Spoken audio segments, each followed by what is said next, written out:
तो दोस्तों मैं पहले एडवांस में क्षमा चाहूँगा क्योंकि आवाज़ में आपको थोड़ी सी प्रॉब्लम महसूस हो रही होगी, थोड़ी नॉइज़ भी आ रही होगी क्योंकि जो मेरा मेन माइक था वो इस समय ख़राब हो गया है। अभी के लिए एडजस्ट कर लीजिए प्लीज़। तो दोस्तों खबर निकल कर आ रही है बहुत ख़राब वाली। एक्चुअली एक एनालिसिस छापा गया है यूरेशियन टाइम्स की तरफ से। सबसे पहले तो मैं आपको बता दूं कि ये विदेशी मीडिया कभी भी भारत के बारे में अच्छी चीज़ नहीं छाप सकते।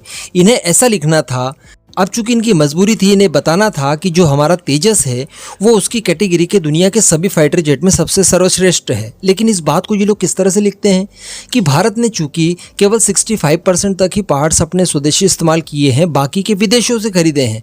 इस वजह से भारत का तेजस दुनिया के बाकी सारे फाइटर जेट जो इसके समकक्ष हैं उनसे ज़्यादा बेहतर है। तो कहने का मतलब इनको एक भी तारीफ भारत की नहीं करनी है, चलिए मत कीजिए।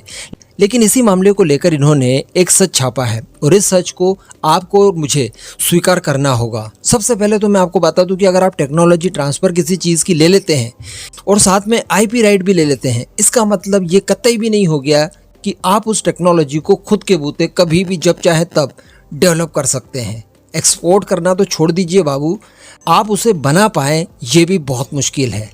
अब ऐसा मैं क्यों कह रहा हूँ, इसी को लेकर इन्होंने आर्टिकल छापा है। यूरेशियन टाइम्स के आर्टिकल के आधार पर ही ये वीडियो बना रहा हूँ, ये आपको बता दूं मैं। अब दरअसल हुआ यह है कि यूरेशियन टाइम्स की तरफ से बताया गया है कि जो एमका के लिए इंजन चाहता है भारत का जीटीआरई डीआरडीओ, इसके लिए 3 प्रतियोगी हमारे पास हैं।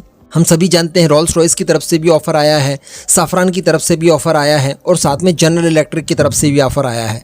जनरल इलेक्ट्रिक के बारे में ज़्यादा कुछ तो नहीं बताया, लेकिन फ्रांस की साफरान और यूके की रॉल्स रॉयस के बारे में इन्होंने चर्चा की। यूके की रॉल्स रॉयस जो है वो भारत को आईपीआर देने के लिए तैयार है, यानी इंटेलेक्चुअल प्रॉपर्टी राइट। और अगर बात की जाए साफरान की, तो साफरान की तरफ से टेक्नोलॉजी ट्रांसफर की बात शुरुआत से लेकर अभी तक की जा रही है। यानी पहले तो आप ये देखिए कि फ्रांस आईपीआर और टेक्नोलॉजी ट्रांसफर ये दोनों चीज़ें एक साथ नहीं दे रहा है और ना ही ये दोनों चीज़ें एक साथ हमें यूके दे रहा है। अभी आप एक बार टेक्नोलॉजी ट्रांसफ़र की ये परिभाषा देख लीजिए, शुद्ध हिंदी में बड़ी मुश्किल से मुझे मिली है। कोई भी टेक्नोलॉजी हो, उसकी जब टीओटी होती है आपको, तो उसका मतलब ये होता है कि उसके संबंध में पार्ट्स आपको प्रोवाइड कराएं। जो टेक्नोलॉजी का डेवलपर है, जो टेक्नोलॉजी आपको दे रहा है, ट्रांसफ़र कर रहा है, उसका दायित्व बनता है कि वो उससे संबंधित पार्ट्स आपको मुहैया करवाए। इसी के साथ साथ इसकी टेक्नोलॉजी की समझ आपको बताए और जो आपके साइंटिस्ट वगैरह हैं या जो भी वर्कर्स हैं जो इसके ऊपर काम करेंगे बाद में, उन्हें स्किल्ड बनाए। यानी उन कर्मचारियों को इस लायक बनाया जाए कि वो लोग इंजन की टेक्नोलॉजी हासिल करने के बाद उसका निर्माण कर सके। और आईपीआर का मतलब क्या हो गया, जैसे मेरा ये वीडियो है, इस वीडियो के ऊपर इंटेलेक्चुअल प्रॉपर्टी राइट मेरा है क्योंकि मेरी आवाज़ इसमें आ रही है। अगर इसका इस्तेमाल कोई और करना चाहेगा तो मैं उसे कॉपीराइट स्ट्राइक दे सकता हूँ, जिसके जरिए उसका वो वीडियो जो उसने मेरा कॉपी करके डाला है तो वो उसका वीडियो यूट्यूब मेरे कहे अनुसार डिलीट करवा देगा। लेकिन अगर कोई मुझसे ये मेरा वीडियो खरीद लेता है, मेरी आवाज़ खरीद लेता है, इसके कॉपीराइट खरीद लेता है, तो उसके बाद वो स्वतंत्र होगा उसका इस्तेमाल कैसे भी करने के लिए। तो यही होता है आईपीआर। तो रॉल्स रॉयस हमें आईपीआर देने के लिए तैयार है, तो साफरान हमें टीओटी देने के लिए तैयार है। लेकिन इसके बावजूद मैं आपको बता दूं कि भारत को इंजन बना पाना बहुत मुश्किल पड़ेगा। वो कैसे, अब ये आप जान लीजिए। मान लीजिए कि इसकी आपने टेक्नोलॉजी ले ली, उन्होंने सारे पार्ट्स मुहैया कराने के लिए आपको कह दिया कि ठीक है, इसमें जो जो भी चीज़ें लगती है इंजन डेवलप करने के लिए जो आप नहीं बना पा रहे हैं वो हम आपको प्रोवाइड करा देंगे। लाइक आप टरबाइन की ब्लेड ही ले लीजिए जो एक्चुअली हमारे यहाँ नहीं बनती जिस हिसाब की हमें चाहिए नेक्स्ट जनरेशन के लिए। इसी के साथ साथ वो हमारे वर्कर्स को स्किल्ड भी बना देंगे, उन्हें ट्रेनिंग वगैरह देकर टेक्नोलॉजी सारी कुछ सौंप देंगे। लेकिन इसके बाद मान लीजिए कि जो इंजन आपने बनाया और फ्रांस ने टेक्नोलॉजी ट्रांसफर के जरिए जो पार्ट्स हमें मुहैया कराए थे, जैसे टरबाइन की ब्लेड, अब अगर फ्रांस कह देगा कि यार आप अर्जेंटीना को ये मत बेचिए, अगर आपको फिर भी बेचना है, टेक्नोलॉजी आपने हमसे खरीद भी ली है, उसके बाद आपको आपकी खुद की टरबाइन ब्लेड बनाइए, वो इंटीग्रेट करके फिर अर्जेंटीना को दीजिए, हमारी मत दीजिए। यानी आपको कलपुर्जे तो बता दिए कि कौन कौन से कलपुर्जे आपस में मिलकर किस तरह से उन्हें सिंक किया जाएगा और किस तरह से वो एक इंजन का रूप लेंगे। लेकिन वो जो कलपुर्जे हैं उन्हें बनाने के लिए भी स्पेशल टेक्नोलॉजी चाहिए और आपके अंदर इतनी कुवत होनी चाहिए कि आप इन सारे कलपुर्जों को एक साथ बना पाएँ भारत के अंदर। इतना इकोसिस्टम क्या अभी हमारे पास है? मैं आपको बता दूँ सच्चाई कि भारत के पास इंजन को टेस्ट करने की भी फैसिलिटीज़ नहीं है इस समय।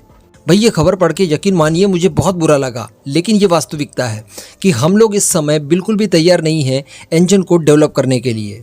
अब आईपीआर की बात कर ली जाए, जो कि रोल्स रॉयस देने के लिए तैयार है, तो रोल्स रॉयस ये चाहता है कि वो एशिया में आकर अपना विनिर्माण केंद्र बढ़ाए, क्योंकि वो इस समय जापान के साथ मिलकर भी जापान के एफएक्स प्रोग्राम के लिए एक इंजन डेवलप कर रहा है। वो चाहेगा कि भारत जैसा बड़ा देश भी उसके हाथ लग जाए और भारत में आकर ही फिर वो इंजन का निर्माण करे। तो इससे कुल मिलाकर इन फ्यूचर उससे अच्छा खासा फायदा हो सकता है, लेकिन फिर वो टेक्नोलॉजी देने के लिए तैयार नहीं है।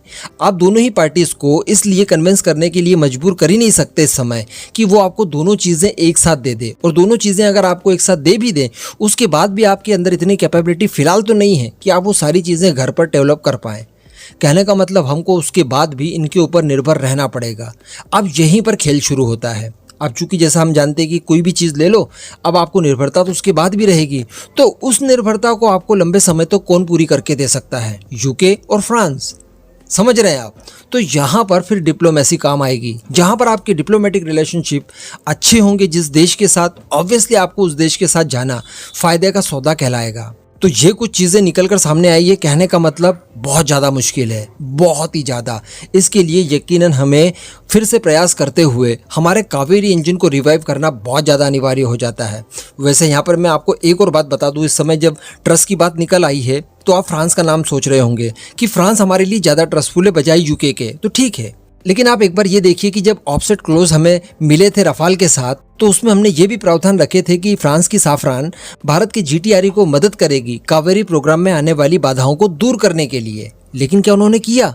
यहाँ तक कि ऑफसेट क्लोज में फ्रांस द्वारा निर्मित किए जाने वाले AESA रडार सिस्टम की भी टेक्नोलॉजी देने की बात कही थी, लेकिन क्या फ्रांस ने दी? नहीं दी। उसने भी वहां पर वादा खिलाफी कर दी। और इसके लिए बहाना उन्होंने क्या बनाया कि भारत इतना कैपेबल है ही नहीं कि भारत ये सारी चीज़ों को एब्जॉर्व कर सके, इन टेक्नोलॉजीज़ को। यानी इतनी हाई प्रोफाइल टेक्नोलॉजीज़ है कि भारत इन्हें संग्रहित कर ही नहीं सकता, संभाल सकता ही नहीं। तो देने का मतलब क्या निकल गया? इस तरह की बातें निकल कर आई थी। कहने का मतलब कोई भी आपको सारी चीज़ें नहीं दे रहा है और कोई भी आपके लिए विश्वास पात्र नहीं है। ये अब हमारी पुरानी गलती अब हमने अखरने वाली है कि हमने इतने समय तक आलसी करते रहे और कावेरी इंजन के ऊपर जिस हिसाब का काम करना चाहिए था वो आज तक नहीं किया। अगर किया होता तो ये सारी प्रॉब्लम्स नहीं आती। अब इस पूरे मुद्दे पर आपका जो भी मानना हो नीचे कमेंट करके ज़रूर बताइएगा।